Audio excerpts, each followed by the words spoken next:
Dr. Tim McKnight and Dr. Mike Jakubowski, because I want to be well and healthy and, good looking, but we can't cure everything at once. So today, I guess you always collaborate, and I really appreciate that when you collaborate and kind of tell us the process about what's thinking. And we're talking about back problems, and a lot of people complain about back problems, and they can be varied. Muscular back problems can give you pain, right? But today we're going to talk about when it goes a little further than that, right? Yeah, there's a lot of reasons for back pain. There's the muscles, there's the joints, there's the discs, there's the ligaments, and there's the disc itself, which can those fibers in the disc can tear, and that can cause pain. There's pain fibers there, but the spine's pretty amazing. 33 bones that make up the spine. 19 discs that cushion each of those vertebral bodies. And the spine, if you think about it, it's got to hold us up erect. It's got to help us to bend backwards and forward and sustain our weight. So there's a lot of pressure that's put on the spine. So our Creator put these discs in between these vertebrae to allow us to move and bend, but not too much to an extreme where we could fall over or injure ourselves. So the discs are what we want to talk about today, because people hear these terms: herniation, extrusion, and bulging. And we want to distinguish between the difference, because a lot of us have had a bulging disc at one point or another. And that's pretty common. The discs, by the time we're young adults, the blood supply to the disc is very limited. And inside the disc, because we've mentioned this before, is this gel-like substance. So you think of this as like a jelly donut. And that gel-like substance gives us a little bit of cushioning. It allows us to jump up and down and do things without it absorbs the shock, basically. Mm-hmm. But over time, the water content and the gel content in that disc starts to dehydrate a little bit. That's one of the reasons why you see so many people, as they age, they get shorter and shorter. The reason for the loss of height is the loss of water in those discs. And with 19 discs, a quarter of, or an eighth of an inch, a loss in each one of those can be significant when you look at their height as they get older. So I guess I want to kind of turn this over to Dr. J to explain the difference between these three different terms, because like I said, many of us have a bulging disc, and the disc extrusion is something I learned from Dr. Jakubowski, because that's actually pretty easy to fix and relieve the pain there. But the herniated disc is something that when you have pain down your leg or pain down your arm, that means you've got a herniated disc. That means there's a disc that's pushing on a nerve root. You think of your spinal cord as this bony column with an open column in the middle. That's where the spinal cord sits. There's the spinal fluid that bathes it, so it allows it to kind of move around and bounce around in that column without injury. But when those discs start to bulge and they start to push on the spinal cord or the spinal nerve roots that come off at each level, that's the pain we're talking about. So we want to kind of let the expert explain that a little bit, and the process of how we can rehab those injuries. Yes. So go right ahead. Yeah. So what we see in, like Dr. McKnight was saying, are the three different types of disc issues that we can have. And if we classify them, thinking, like he said, the disc as a jelly donut, we think of bulge, we can kind of think of small. Okay, we can think of herniation as a medium type size disc herniation or bulging disc, and then we have something called disc extrusion. Now, all these can cause pain. What we do know is, if we follow research, up to 50% of people that are asymptomatic with no symptoms at all, if we MRI'd their back, we can see some type of disc bulge in their back. Okay. So it doesn't mean necessarily if you have one of these that you'll have pain. When you get to herniation and extrusion, most people do have a lot of pain. So looking at the disc like that jelly donut, we look at it like if we cut a tree, all right, and we see the rings of the tree. Think of that as a disc too. Those rings of tissue hold that gel in the center. What we know about the outer rings of a disc is they have all the pain fibers in there. So if we start to dehydrate the disc, if we have degeneration or arthritis, those discs dehydrate, those rings will crack or harden. And then if we tear some of those things, that's where pain is generated. Or if we see bulging or herniation develop, they can cause pain too. And typically when we see those things is not trauma related. I mean, it does happen, but most of the time it's repetitive strain on the back. So if we do a lot of bending and twisting, if we sit at a desk all day, if we do things typically all day long and not exercise or do anything else, this strain is built up on the disc tissue, and then it weakens, and then it starts to bulge, herniate, and then eventually it can extrude. So if we go into these three types of disc, what are the symptoms of them? Well, a bulge can just be low back pain. You might think it's muscular. If we get into herniation, like Dr. McKnight said, we'll see back pain plus maybe radicular pain, meaning pain running down the legs or in your arms, numbness, tingling, those types of pains, or even weakness. And then we get to disc extrusion. This one's really interesting because we'll see this in the office, and people will be in terrible pain.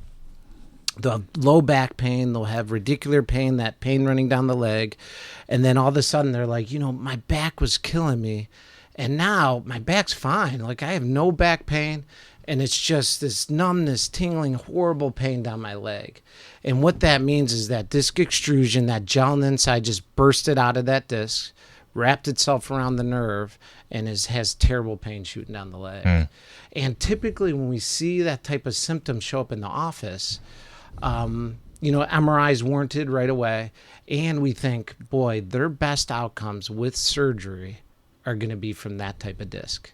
Because what they do is they go in and just take that piece of gel that bursted out of there, they don't touch anything else, and they're fine.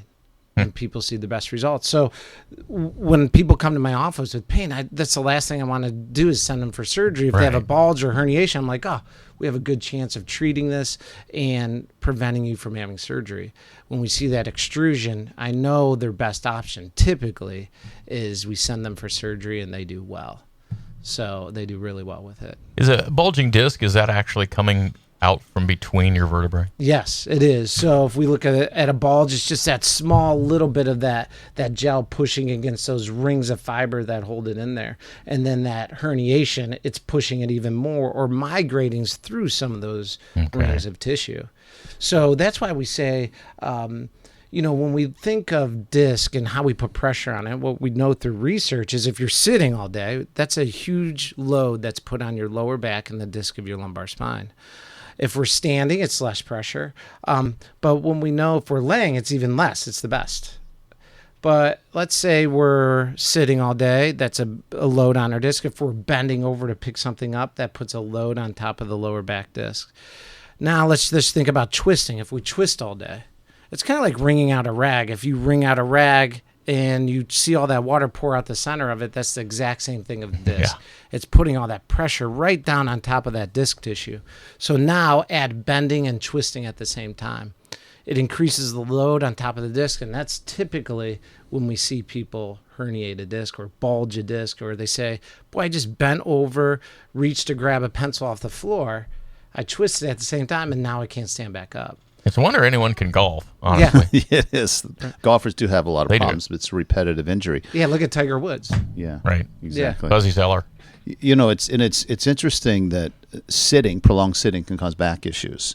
Now, I have an explanation for that Dr. J may want to clarify, but if you sit and your hips are flexed and then you stand up after sitting for a couple hours, your hip flexors are tight. They're going to cause you to bend forward, and you're going to stand up and you're going to think, well, I look like an old person.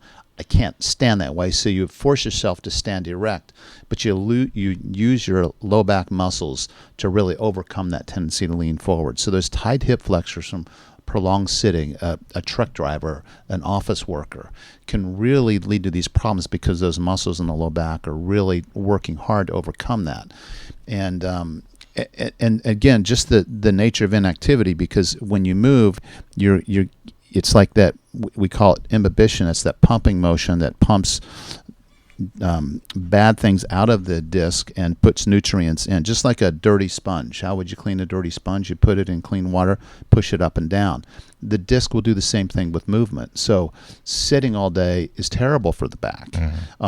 Bending over all day and twisting, as he's saying, is also bad. So when we talk about spine health, it's really core strength. You've seen those big Swiss balls that people sit on. That's a really good way to get stimulation to those small muscles and those ligaments in the spine as you're moving around and wiggling around. But anything where you're challenging your balance a little bit, any kind of movement, especially like the plank exercises, is really good for back health.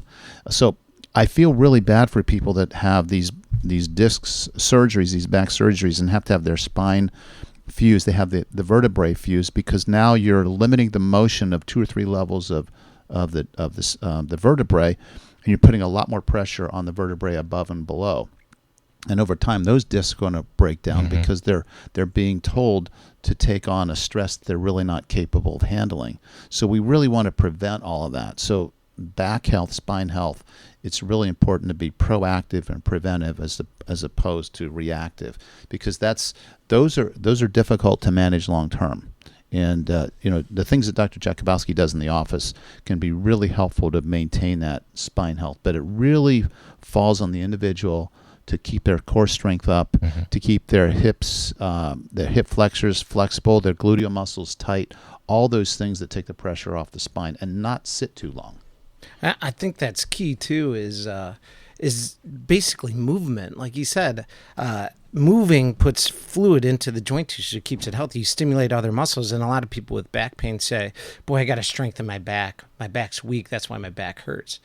And not every incident. People that lift things all day and move heavy stuff, their back's strong. So for them to go into the gym and exercise their back muscles to make their back feel better, sometimes a mistake. And that's the importance of talking to somebody if you do have pain, to figure out what you should be doing. And that's what Dr. McKnight tried to do, is we try to go to the gym, but he never shows up to it.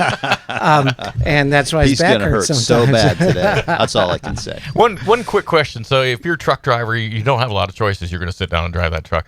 Are there ways to ergonomically make your seat better? Sure, there is. I mean, they have air ride seats. They have lumbar supports that you can put in your seat. I think the biggest key to that is when you're sitting all day or lifting all day, is to make sure you have an exercise routine that combats the incidents that you're doing. Even if it's riding a bike or walking, you're going to stimulate core muscles. And then get specific, if you have back pain, is, visit somebody that's an expert and say, okay, these are where your muscles that are the most weak, and these are the exercises you should be doing to kind of combat what you do all day, to kind of make a perfect balance. And that's what I do in the office, is I'll treat these people, they'll feel better, then they'll go back to work, and after a few months or a year, they're like, man, my back's hurting again. That didn't work. Well, you're back to the same routine, and you got to help take care of yourself. That did work. You're going to have to be like you and dodge wrenches from dodgeball, like you're going to have to do with Dr. McKnight later today. Well, thanks. It's a common problem, and prevention is always better than curing, right? Yeah, absolutely. Yeah. Thanks for being in, guys. Thank you. You're welcome. And see you next week. See you next month. Yes. Something. All right. And you've been listening to Talk with the Docs this morning here on the B-Team Morning Show, brought to you by Twin City Chiropractic. Dr. Mike Jakubowski and Dr. Andrew Worst from Twin City Chiropractic can help you feel better with a personalized chiropractic treatment plan. Call 922-2325. Get an appointment. Twin City Chiropractic at 205 Grant Street in Denison. And brought to you by Mako's Pharmacy, offering their customers and community free assistance with comparing and selecting a plan based on your specific prescription needs. Mako's Pharmacy's number is 740-922-5400.